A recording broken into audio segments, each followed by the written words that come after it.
guys, and welcome to another video. So let's talk about the books I read in September. So if you have missed any of my journaling videos, if they're just not your thing, I have moved to a new bullet book journal. This is my tiny little baby. I am in love, and I have got her set up for September. I finished 11 books in September. Two of those were novellas, and I thought we would just talk through them. I think I have it that there's 11, but I want to say I finished at least one more that counts in November or in September and not October. I think. Do you remember what it was? No. I'm gonna have to go check. I may have more than one. If so, they're gonna roll into October. So we're gonna talk about the 11 I finished. The first one I finished was Quicksilver. I did not think I was gonna like this one. I started it off, put it down, picked it up a little bit, put it down, picked it up, put it down. It was one of those, and I really didn't think I was gonna like it at all. I really thought that I was going to just absolutely hate it, and it turns out that I absolutely loved it. I gave it 5 stars. I'm sorry, I gave it 4.75 stars. I want the next one. It will probably be my birthday present to myself because I want to know what happens next. I need to know what happens next. This one follows a young girl who she lives in a world where water is a commodity. Everybody trades and deals in water. Instead of money, it's water. They live in a desert. A lot of them are dehydrated. A lot of people die from dehydration. And you meet her as she's stealing. You meet her as she's stealing from a guard, and she makes it out, but her brother makes a stupid deal basically and gets them caught. She's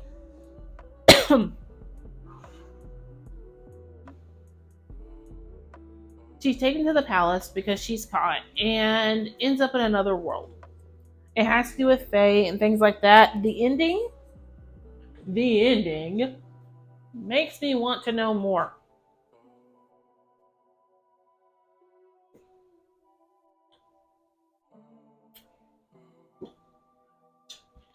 And I really want to know more. I was really upset when I finished it because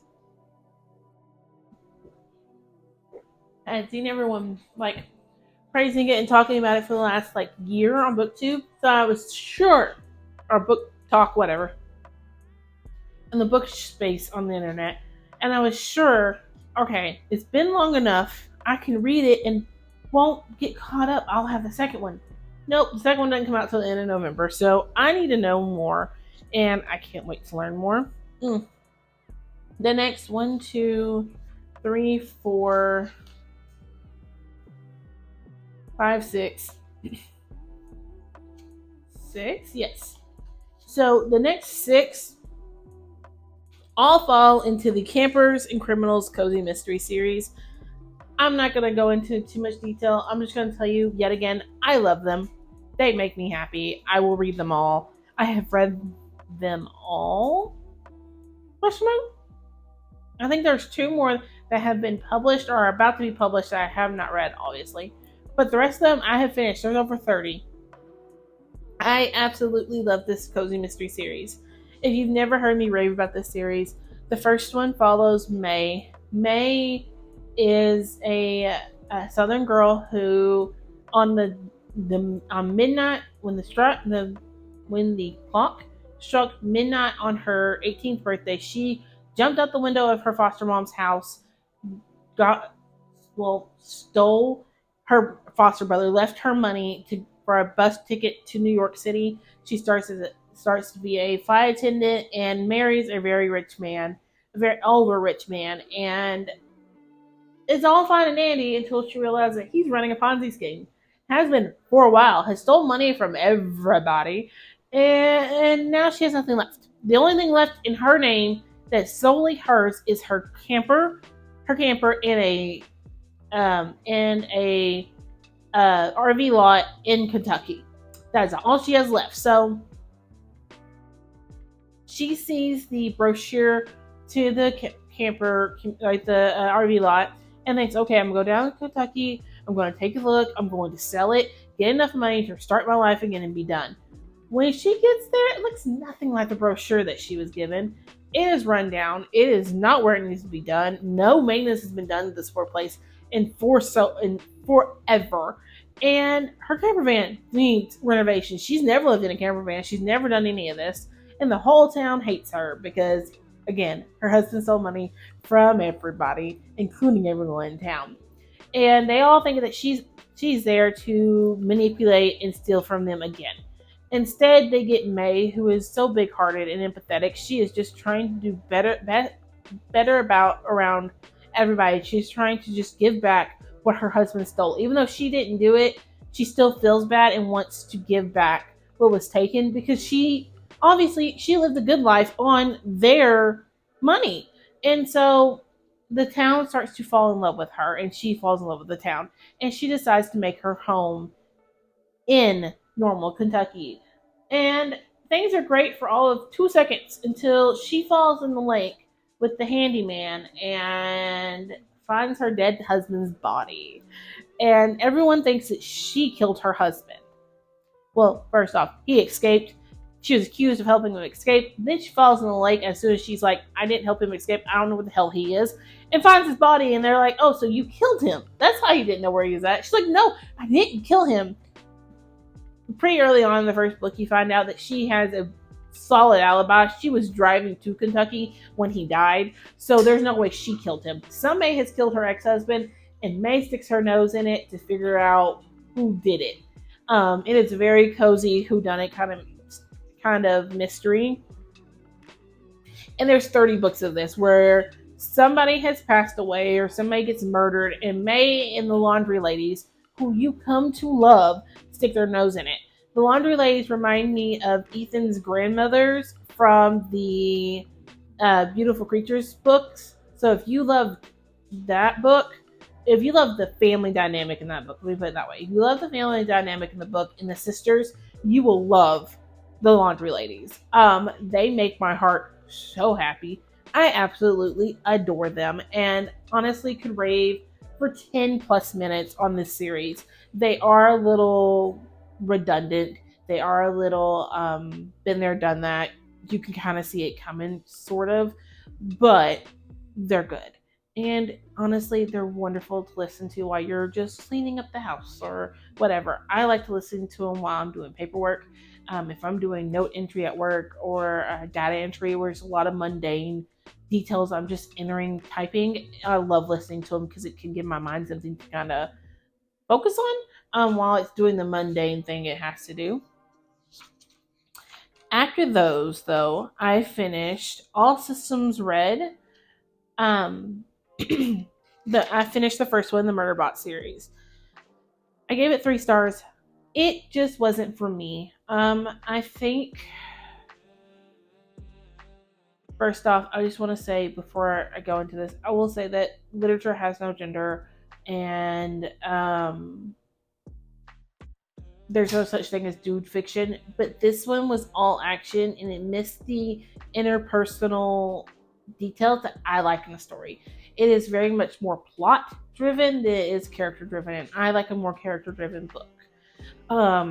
I think that all in all, Murderbot is interesting. I think him being obsessed with the novella or the telenovelas that he's watching basically is very interesting to me.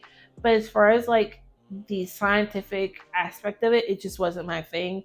And I am coming to find that a lot of what some people would consider dude fiction, it's just more plot driven stories than it is character driven. I prefer a character driven plot. Like, I want to get to know them. I want to like hang out with them and experience things with them. Yes, there may be some action. Yes, there's a plot, but overall in all, the characters themselves is what's pushing the plot forward, not just things happening to them and they're dealing with it kind of thing.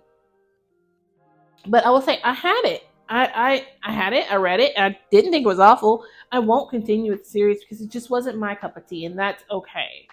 Next is a book and two novellas that were definitely up my alley, and I cannot wait to get the next one in my hand. It would have already been in my hand if the library had it available. And yes, I will probably be buying them as soon as I can find them either secondhand or anywhere that's not Amazon. And that is A Game of Hearts and Heist by not Ruby Dixon. I don't have the author's name in front of me, but this is a. I'm not going to use the word sapphic because a lot of times when I hear the word sapphic and I'm super excited to read it, it turns out to be a. It's not truly lesbian fiction, in my opinion. As a lesbian, it's not usually lesbian fiction. This is lesbian fiction. You are learning about an assassin and a poisoner who cannot stand one another because the poisoner is stealing her business, and they're going on a heist to steal back a artifact that they need. The first 20% of the book, you are watching the assassin and the poisoner basically like get each other's way, screw, and then one leaves the other one fucked, and they have to figure out how they're going to get out of it. And the assassin's sister is a networker. She can get her hands on anything you want, and so that's what her sister does for a living, and they're twins. And they have to go around and basically collect their team to do this heist. I will say that from what I have heard about Six of Crows, I've not read it. It is on my shelves. It's on my TBR. It might be a November read. From what I have heard about Six of Crows, this would be a lot like that. They have to go on this heist to get it back, and obviously shit happens. It's very good, very, very spicy. If you are not into sapphic themes, if you're not into sapphic spicy scenes, this is not the series for you because I absolutely ate it up. And I do mean ate it up. I read it. Again, one of those, I tweak a clean house so I can finish it. The other two novellas that just happened to be in the audiobook, which made me such a happy person. Because a lot of times, like, I'll read the whole series on audio, and then the novellas that are in between are not on audio, so I don't ever get the chance to, like, delve into that part of the story if I want to. This one, however, I finished the first book, and then it was like a surprise epilogue that was like a couple hours long, and then it was like surprise epilogue 2 was just a couple hours long. And so when I went to mark it on Storygraph, I realized those were the two novellas, one that happens before the events of our first book and one that's after the events of our first book. So the first one is A Game of Love and Hate. The second one is A Game of Proposals and Parties. They both were very good, and I can't wait to get into the second one. I know that it's another heist that they're going on the behalf of someone, and I just can't wait to see where we get to. Lastly, I have finished, I want to say 2 books so far this month, both on audio. I know I have finished, honestly, I think I finished maybe 1, because me and Libby are in a fight right now because it keeps, every time I'm like, okay, cool, I'm going to start this book, I get like, honestly, 80% through it, and it gets checked back into the library. And that has been like 2 or 3 books now. So, I know I have started the same person who wrote Such a Fun Age.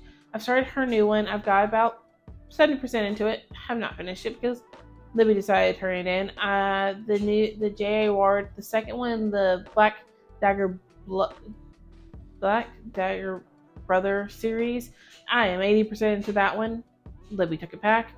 And then I also started, there's another one and I can't think what it is. There's a third one that I've gotten like 50% through and it took back. So that's kind of where I'm at with that.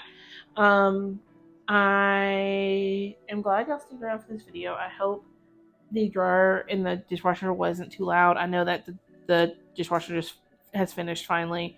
But yeah, I hope I catch y'all on my next one. Bye, guys.